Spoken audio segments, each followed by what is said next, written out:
নমস্কার, আমি রাজদীপ আচার্যি। আমার ইউটিউব চ্যানেল আচার্য অ্যাস্ট্রোলজিতে আপনাদেরকে স্বাগত জানাচ্ছি। আজকে আমরা কৃষ্ণের জন্মাষ্টমী নিয়ে একটা ভিডিও বানাচ্ছি। আপনারা ভিডিওতে সঙ্গে থাকবেন। ভিডিওতে আপনি অনেক কিছু তথ্য জানতে পারবেন কৃষ্ণের জন্মাষ্টমী উপলক্ষে। এটাই বিষ্ণুর অবতার কৃষ্ণের জন্মদিন হিসাবে পালিত হয়। তাই ইহাকে কৃষ্ণাষ্টমী, শ্রীকৃষ্ণ জয়ন্তী নামে পরিচিত আছে। হিন্দু পঞ্জিকা মতে সৌর ভাদ্র মাসে কৃষ্ণপক্ষে অষ্টমী তিথিতে যখন রোহিণী নক্ষত্র প্রাধান্য হয় তখন জন্মাষ্টমী পালিত হয়। ইংরাজি ক্যালেন্ডার হিসাবে আমরা অগাস্ট এবং সেপ্টেম্বরের মাঝামাঝি এই দিনটা পালিত হয়। এখন আমি বলছি, যেমন যাদের সন্তানাদির জন্য আপনারা কামনা করছেন, যাদের সন্তানাদি হচ্ছে না এবং সন্তানাদির জন্য দুশ্চিন্তাতে আছেন, আপনাদের কথা আপনাদের সন্তানাদি শুনছে না, আপনারাও যদি এই জন্য আপনার ঠাকুরের কাছে এই পূজাটা করেন, লাড্ডু গোপালের পূজা করেন, ঠাকুর আপনার নিজের সন্তান হিসাবে আপনি পূজা যখন করবেন, আপনাকে ঠাকুর আশীর্বাদ করবেন, তাতে কিন্তু আপনি অনেক বেশি উপকৃত হবেন। কারণ কথাই আছে যে কৃষ্ণ এমন এক ঠাকুর যাকে আপনি প্রেম করবেনই করবেন। আপনি ওনাকে যখন পূজা করবেন লাড্ডু গোপালে, আপনি ওনার প্রেমে পড়ে যাবেন। জন্মাষ্টমী এই বছর যে সময়টা আমরা পাচ্ছি, এই বছর জন্মাষ্টমীর সময় চাঁদ থাকবে বৃষ রাশিতে। শ্রীকৃষ্ণের জন্ম যে সময় হয়েছিল, চাঁদ এই সময় বৃষ রাশিতে ছিল। যে সময় অষ্টমী পালিত হবে তখন অষ্টমী তিথি থাকবে একদম মাঝামাঝি সময়ে, যা অত্যন্ত শুভ বলে মনে করা হচ্ছে। এছাড়া অষ্টমী সোমবার বা বুধবারে যদি পালিত হয় তাহলে এই দিনটাকে বিশেষ শুভ বলে মনে করা হচ্ছে। তো এই বছর অষ্টমী সোমবার, আর তার মাহাত্ম্য আরও বৃদ্ধি পাচ্ছে। এর ফলে জন্মাষ্টমীতে এবছর গঠিত হচ্ছে জয়ন্তী যুগ। জন্মাষ্টমী সারাদিনই থাকবে, পুরো দিন আপনারা কৃষ্ণের আরাধনা করতে পারবেন। সে দিনগুলো গোপালের পূজা, বিশেষ বিশেষ কিছু সময় আছে।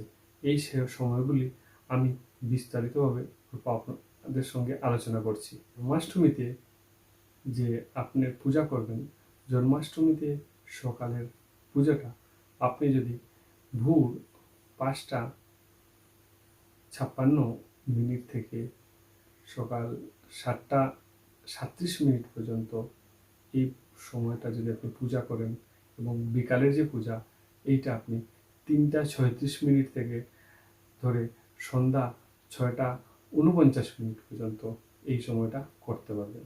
কিন্তু তার মধ্যে জন্মাষ্টমী পূজাতে যে সময় বিশেষ সময় আছে, এই বিশেষ সময়টা হলো রাত্রি 12টা। কারণ জন্মাষ্টমী তো রাত্রিবেলাই পালিত হয়। তো নিশীথে কাল যেটা আছে, নিশীথ কাল রাত্রকাল।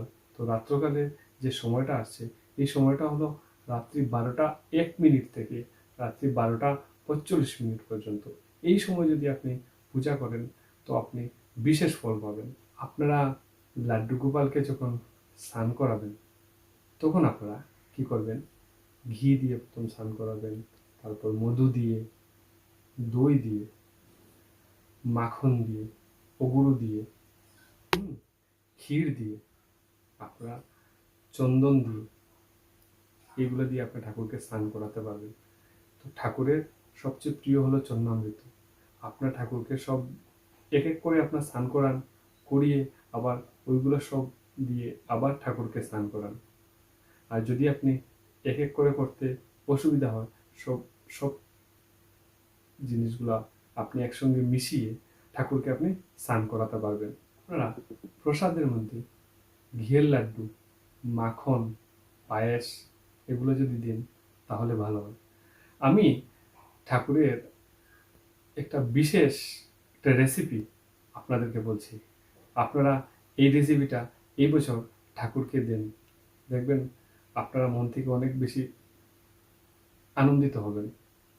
এই রেসিপিটা হলো, আপনারা ধনিয়ে পাতা যে আছে না, ধনিয়া পাতার গুঁড়ো দিয়ে ঘি নেবেন, ঘিটাকে প্রথম ভাজবেন, ভেজে তারপর ড্রাই ফ্রুটস নেবেন, ড্রাই ফ্রুটসকে আপনারা অল্প ছোটো ছোটো করে কেটে নেবেন, কেটে ড্রাই ফ্রুটসটাকে ছোটো ছোটো হয়ে গেল না, তারপর এই ড্রাই ফ্রুটসটাকেও ঘি দিয়ে আপনারা আপনারা ঘি দিয়ে অল্প ভাজবেন, ভেজে ড্রাই ফ্রুটস আর ওই তার আগে যেটা আপনি বানিয়ে নিলেন এই ধনিয়া পাতা আর ঘি দিয়ে যেটা আপনি প্রথম যেটা আপনি ম্যারিনেট করলেন, যেটা বানালেন, এই দুটোকে একসঙ্গে করে তার মধ্যে তাল মিষ্টি পেস্ট করে তার মধ্যে দিয়ে দেবেন।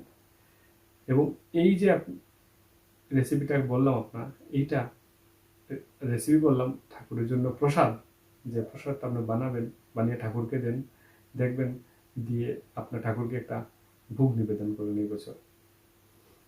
আপনারা যদি এইভাবে পূজা করেন আপনারা অনেক বেশি উপকৃত হবেন। আর আমাদের চ্যানেলটা যদি আপনাদের ভালো লেগে থাকে আপনারা লাইক, শেয়ার এবং সাবস্ক্রাইব করবেন, যাতে আমি আপনাদের জন্য আরও নতুন নতুন ভিডিও কিছু নিয়ে আসি। আপনারা যদি আমার ভিডিও ভালো লাগে তাহলে তো লাইক, শেয়ার এবং সাবস্ক্রাইব করবেন। আর আপনাদের কেমন যাচ্ছে কেমন না এটা নিয়ে পার্সোনাল যদি কোনো কিছু আপনাদের জানতে হয়, আমার নাম্বার ডেসক্রিপশনে আমি দিয়ে দেবো, নাম্বারে হোয়াটসঅ্যাপ করে আপনারা জানতে পারবেন। ধন্যবাদ।